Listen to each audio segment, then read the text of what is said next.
tots, i des del trellat, des del fei, des del sentit comú, però des de l'ambició del canvi.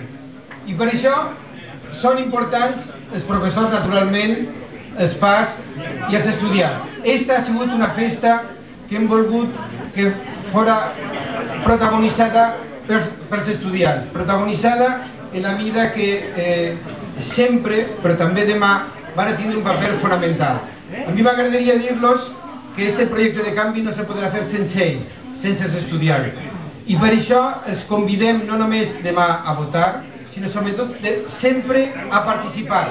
A participar, i per això hem plantejat que aquesta Assemblea General d'Estudiants, que és el lloc on ells poden fer les seues, plantejar les seues expectatives i les seues legítimes aspiracions, pugui canalitzar-se, pugui ser operatiu.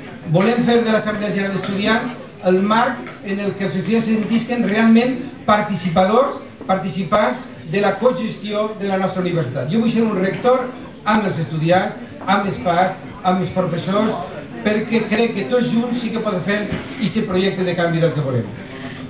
Ara, me fa molta il·lusió presentar-vos a molta gent que encara no es coneixeu, a la gent del meu equip. El meu equip que realment hem cohesionat en molt poques setmanes i que tots participen del mateix, de l'ambició del canvi, de l'ambició de fer de la nostra universitat i la gran universitat valenciana que desitgem.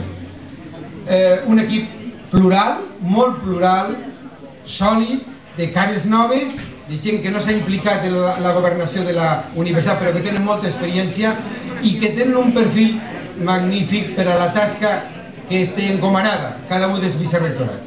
Per tant, convida que pugen així a l'escenari els vicerrectors, els futurs vicerrectors de la Universitat de València.